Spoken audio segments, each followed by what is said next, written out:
होते. सामान्य माणसाचा हक्क हिरावून घेऊन गुलामगिरी लावली होती. इथला माणूस ब्रिटिशांच्या गुलामगिरीत गुदमरून गेला होता. कामगारांना कामाची सक्ती केली जात होती आणि म्हणून भारतीय माणूस ब्रिटिशांच्या दंडातून कधी आपण मुक्त होऊ याची जातकासारखी वाट पाहत होते.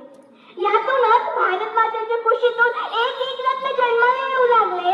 ब्रिटिश अधिकाऱ्यांविरुद्ध सामान्य माणसाच्या मनात आग धगधगत होती आणि याची पहिली ठिणगी पडली ती बराकपूरच्या छावणीमध्ये. मंगल पांडे यांनी ब्रिटिश अधिकाऱ्याला गोळ्या झाडून ठार केले. तेथूनच 1857च्या उठावाला सुरुवात झाली. तिथून ती स्वातंत्र्य लढ्याची क्रांतिकारकांनी मशाल पेटवली ती 15 ऑगस्ट 1947 पर्यंत कधीच विझली नाही. आणि शेवटी या मशालीच्या तेजाने 15 ऑगस्ट 1947 रोजी आपला भारत देश स्वतंत्र झाला. भारताला स्वातंत्र्य मिळाले म्हणून येथील नेत्यांनी, क्रांतिकारकांनी, महात्म्यांनी आपले आयुष्य सांत्वनाप्रमाणे झिजवले. जब भी स्वतंत्र पर कोई आन जाएगी और भारत पर नम आंखों से बुलाएगी. जब भी स्वतंत्र पर कोई आन जाएगी और भारत पर नम आंखों से बुलाएगी, तब हिंदुस्तान के हर घर से एक रानी लक्ष्मीबाई निकल आएगी.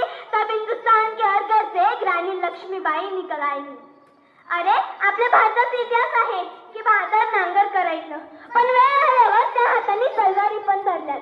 ज्या वीरांनी आपल्या देशासाठी रक्ताची होळी आणि बळांची दिवाळी केली, ज्या वीरांनी आपल्याला स्वातंत्र्य मिळवून दिले, तेव्हा त्यांनी एकच स्वप्न बघितलेलं की माझा आजचा भारत ही वेळ परत कधीच येऊ देणार नाही. आणि म्हणून आपल्याला स्वातंत्र्य मिळाल्यासाठी आणि